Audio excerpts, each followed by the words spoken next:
Bismillah, elhamdülillah, eşhedü en la ilahe illallah, vahdehu la şerike ve eşhedü enne Muhammeden abduhu ve rasuluhu sallallahu ve sellem aleyhi ve ala alihi ve sahbihi ecmain əmmə bə'd. Mən də təbriklərə qoşuluram və qardaşımızı evlənmək münasibəti ilə təbrik edirəm və Allaha dua edirəm ki, Allah ona salih övladlar nəsib eləsin, Allah onu xoşbəxt eləsin və Allah Rasulunun sallallahu aleyhi və səlləmin yeni evlənənlər üçün etdiyi dua ilə dua etmək istəyirəm ki, Barakallahu lak və baraka aleyk və cəmə beynəkuma fi xeyr. Allah hər ikisini xeyr üzərində cəm etsin, onlara bərəkət versin. Bildiyiniz kimi şəriət evliliyə və nicaha xüsusi diqqət vermişdir, önəm vermişdir və müsəlman gəncləri evliliyə və nicaha təşviq etmişdir, həvəsləndirmişdir. Biz istər Quran ayələrinə, istər də hədislərə nəzər yetirsək, bunu ayəni şahid ola bilərik. Necə ki, Uca Allah öz kitabında buyurur ki, فَانْكِحُوا مَا طَابَ لَكُمْ مِنَ النِّسَاءِ Buyurur ki, Uca Allah xoşunuza gələn xanımlarla, yəni qadınlar ilə evlənin. Və digər ayədə Allah subhanahu wa ta'ala buyurur ki, وَاَنْكِحُوا الْاَيَامَ مِنْكُمْ Buyurur ki, aranızda subay kişiləri və ərsiz qadınları evləndirin. Ha belə sünnəyə baxsaq, orada da biz nicaha, evlənməyə təşviq edici hədisləri şahid olacaq. Necə ki, Allah Rasulü sallallahu aleyhi və səlləm buyurur ki, "Ən-nikahu min sünnəti, fəmən ləm ya'məl bi sünnəti, fəleysə minni, və təzəvvəcu fə inni mukəthirun bikumul umam." Buyurur ki, Allah Rasulü sallallahu aleyhi və səlləm, nicah mənim yolumdur, yəni mənim sünnətimdir. Kim mənim yoluma, sünnəmə əməl etməzsə, məndən deyildir. Evlənin, çünki mən ümmətlər qarşısında sizin çoxunuzla öyünəcəyəm.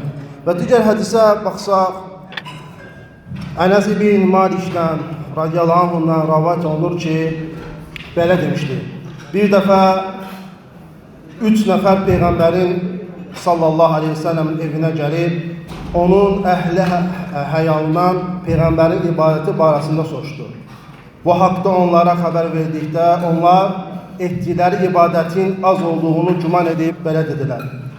Yəni biz Peyğəmbər kimi ola bilərikmi? Üstəlik Allah onun bütün keçmiş və gələcək xətalarını bağışlamışdır. Onlardan birisi dedi, mən bütün gecələri ibadət edəcəyəm, yatmayacağım. O birisi dedi, mən il boyu oruç tutacağım, gündüzlər yemək yeməyəcəm. Üçüncü isə dedi ki, mən qadınlara yaxın durmayacağım və heç vaxt evlənməyəcəm. Allah Rasulü sallallahu aleyhi və səlləm bunu eşidəndən sonra onların yanına gəlib dedi, filan sözləri siz mi demişsiniz? Vallahi ki, aranızda Allahdan ən çox qorxanız mənəm. Bununla belə mən bəzən oruç tutub, bəzən də tutmuram. Gecənin bir vaxtını namaz qılıb, digərində isə dincəlirəm və nəhayət mən qadınlarla evlənirəm. Sonra Allah Rasulü sallallahu aleyhi və səlləm belə buyurdu. Fəmən rəqibə ən sünnəti fəleysə minni. Buyurdu ki, sallallahu aleyhi və səlləm, belə olduğu halda mənim yolumdan çıxan kimsələr məndən deyildir.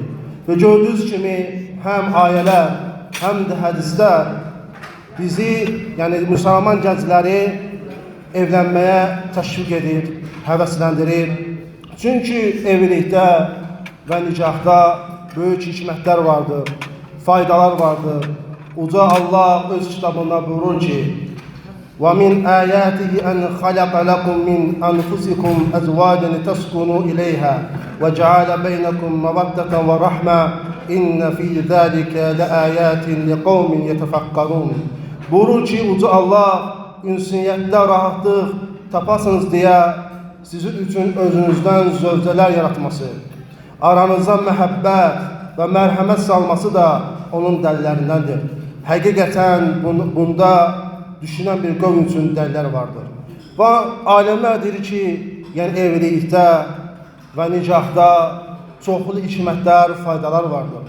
Buyururlar ki, evlilik sevgi və məhrəmətdir. Evlilik Peyğəmbərin sallallahu aleyhi və səlləmin təkid etdiyi sünnədir. Evlilik cəmiyyətin möhkələnməsinə və birlikdə olmasına səbəbdir. Evlilik gəlirin artmasına səbəbdir. İmanın yarısını tamamlayır. Onun vasitəsilə övlad sahibi olunur. Bədənə sağlamlıq və afiyet verir. Yəni, evliliyin çoxlu hikmətləri və faydalar vardır. Lakin təəssüflər olsun ki, bəzi müsəlman gənclər evlənməkdən üz döndərdirlər. Soruşanda müxtəlif bahanələr, müxtəlif üzürlər gətirirlər və deyirlər ki, misal olaraq ki, maddiyyat zəifdir, qorxuram o yükün altına girməyə, hardan pul qazanıb ailə saxlayacağım, onu saxlamaq var pul. Lakin onlar Allah Rasulunun sallallahu aleyhi və səlləm bu möhtəşəm, indi deyəcəyim, möhtəşəm hədisdən qafildirlər, xəbərsizdilər. Allah Rasulü sallallahu aleyhi və səlləm buyurmuşdur ki, Fələfətun haqqun aləllahi əzzə və cəllə avnuhum. Buyurur ki, Allah 3 nəfərə kömək etməyi öz üzərinə götürmüşdür. Allah 3 nəfərə kömək etməyi öz üzərinə götürmüşdür. Kim götürmüşdür? Aləmlər Rabbu Allah. Onlara kömək etməyi üzərinə götürmüşdür. Onlar kimlərdir? Allah Rasulü sallallahu aleyhi və səlləm buyurur ki, Əl-mukətəbul-ləzi yuridul-ədəə vəl-nəkihul-ləzi yuridul-əxəfə vəl-mücahidu fi səbilillah. Buyurur ki, onlar azadlığa çıxmaq üçün ağası ilə yazılı müqavilə bağlayıb onu yerinə yetirmək istəyən qula və iffətini qorumaq üçün evlənənə və Allah yolunda döyüşən mücahidə. Yəni, birinci burada Allah Rasulü sallallahu aleyhi və səlləm zikr etdiyi kəs, yəni quldur. Hansı ki, o qul öz ağası ilə əvvəllər müqavilə bağlayardı ki, yəni filan məbləğə qədər sənə verəcəm, məni azad edəcəksən və qul da çalışıb həmin məbləği ağasına verərdi və azad edərdi ağası və Allah azə gəl həmin qula kömək edərdi. İkinci isə Allah yolunda döyüşən mücahiddir ki, Allahın adını uzaq tutmaq üçün döyüşən mücahidə Allah subhanahu wa ta'ala həm cihadda, həm silah baxımından ona yardım edər. Üçüncü isə bizim mövzumuza əlaqəli olan isə Allah Rasulü sallallahu aleyhi ve sellem buyurur ki, iffətini qorumaq üçün evlənənlər. Yəni, kim günahlardan uzaq dayanmaq üçün, zinaya düşməmək üçün, gözünü qorumaq üçün, yəni Allah üçün o evlənərsə, Allah subhanahu wa ta'ala ona yardım edər. Yəni, həmin insan qorxmamalıdır. Düşünməməlidir ki, mən necə ailəni saxlayacağım, necə pul tapacağım, maddiyat. Lakin onun bir niyyəti olmalıdır ki, o evlilik, o nicah Allah üçün, özünü haramadan qorumaq üçün olmalıdır. Və o zaman ona yardım gələcəkdir. Həmçində qarşı tərəfin ailələri də müsəlman gənclərə kömək etməlidir. Çünki görürsən ki, hələ müsəlman gənclərə vardır ki, dini, əxlaqi yerindədir. 5 vaxt namazları meçiddə qılır, elm tələb edir və Allahın haramlardan qaçır. Lakin elçi düşdükdə qarşı tərəfin ailələri onun maddiyyəti ilə maraqlanırlar. Onun uca gövdələrində evi varmı? Yüksək maaşı varmı? Onun pahalı mini varmı? Lakin Allah Rasulü sallallahu aleyhi və səlləm belə kəslərə tövsiyə etmişdir. Demişdir ki, Allah Rasulü sallallahu aleyhi və səlləm İzə xətəbə iləykum mən tərdavnə dinəhu və xuluqəhu fəzəvvəcuhu illə təf'alu təqun fitnətun fil ard və fəsadun arid.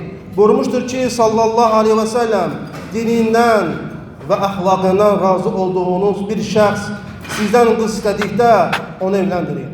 Əgər belə etməsəniz, yerdə fitnə və geniş fəsad yarmış olar. Və ümumiyyətlə bizə bilmək lazımdır ki, xoşbəxtlik maddiyyətdə yox, xoşbəxtlik İslamdadır. Vallahi, thumma vallahi, əgər o gənclər Allah üçün evlənsələr, həmin gəzər Allahın haramlarından çəkinsələr, onlar itaat etsələr, bir-birinə Allahı xatırlatsalar, Allah azə gələ onlara ruzu qapılarını açar. Allah daima onlara yardım edər, öz himayəsinə götürər. Ya onlara dünya istənmədikləri halda dünya onlara gələr. Ona görə də ailələr fikirləşməlidir ki, yalnız övladları xoşbəxt olsun. Xoşbəxt olsun, yəni şəriətin dediyi qaydada. Maddiyyat fikirləşməməlidir. Yəni onu fikirləşməlidir ki, onlar daima nədir? Allahın itaat üzərində olsun. Və istədim ki, xırda fayda söyləyim və Allah subhanahu wa ta'ala dua edirəm ki, bu faydanı hər bir üçün faydalı etsin və yenə qardaşımızı təbrik edirəm. Allah subhanahu wa ta'ala onu xoşbəxt etsin. Subhanakallahumma bihamdik, əşhədu ən la ilahə ən, əstəğfiruka və tuğbu ileyk.